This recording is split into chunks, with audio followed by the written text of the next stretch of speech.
It set off after her. It tried to use its wings, but they would not catch on the branches of the surrounding trees. It tried to climb, but the branches were too thin, and they went cracking and tumbling to the ground when it put its weight on them. So the dragon ended up digging its rough talons into the soft wood and ascending the trunk in leaps, smashing branches as it went.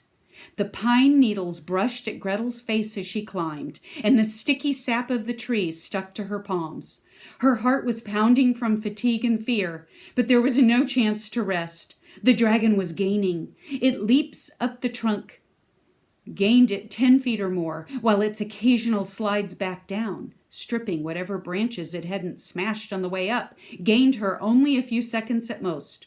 Her hand reached for the next branch, and she pulled herself up. Her feet gained a secure hold and pushed her up to the next one. Go, she told herself, go! And then she thought, where? She looked up, hoping that perhaps the top of the tree would be too thin for the dragon to follow her onto. Perhaps it was, but it was also far above the other trees around it. Up there, the dragon could use its wings. Just climb, she told herself. Just climb. She reached up and grabbed onto the next branch. Oh, well, excuse us, a voice said. Gretel lost her grip and nearly fell out of the tree. Well, I never, said the voice. Some people. Gretel looked up. There was a thick mess of twigs and needles on the branch above her head. Well, said another voice, see who it is. And then a black head with black eyes and a black beak peered over the branch above her. Well, I'll be, said the first raven, if it isn't Gretel. No, here, said the second.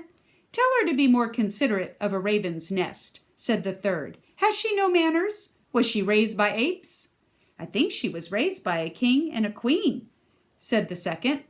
The ravens in this very tree? Gretel could hardly believe it. In fact, had it not been for all the strange, incredible things that had happened to her already, perhaps she wouldn't have. But after eating a house and talking to the stars and all the rest of it, well, she believed it just fine. Please, she said, help me. The sound of tearing wood came from below. She looked down. The dragon had just slid halfway down the trunk again. Please, there's a dragon after me. Help you, said the third raven, after what you've done to our nest? Oh, it's not so bad, said the second raven. You're not the one who's going to fix it, though, are you? Replied the third testily.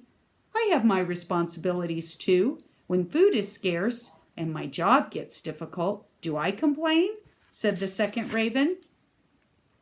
Yes, the other two ravens answered at once. Below, the dragon regained his footing and was climbing again. Please, Gretel cried. We can't help you, said the first. Yes, said the second. It's not what we do. Gretel looked down. The dragon was gaining quickly. She hadn't time to plead. Then move, she shouted, and clambered up the branch, just barely avoiding crushing their nest with her foot. Careful there, the third raven cawed. Gretel pushed back past their branch, straining to keep ahead of the dragon. The first raven beat its wings beside her. I'm sorry for my companion's rudeness, he said. We understand the gravity of your situation. He looked down. No pun intended, of course.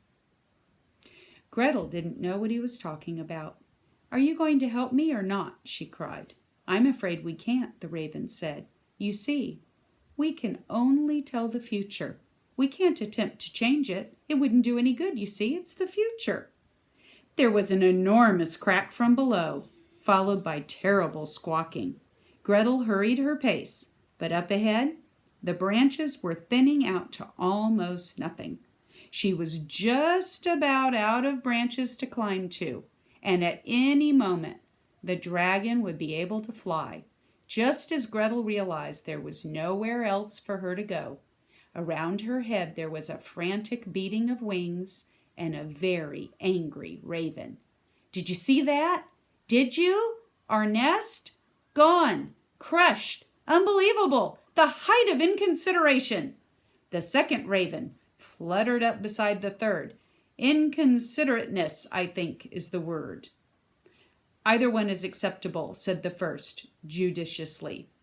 I don't care about the stupid word, the third raven cried. I care about our nest. Suddenly, Gretel was nearly blown off the tree by a swift burst of air. She turned. The dragon was hovering beside her, beating its translucent wings, staring at her with its terrible golden eyes. The dragon's mouth was no more than 6 feet away. He opened it. Kill! The third raven shrieked, and in one of the more comical acts of heroism Gretel had ever seen, the raven dove at the dragon's head. The dragon snapped at it, and the raven turned and headed back for the tree. Retreat! He called. Temporary retreat!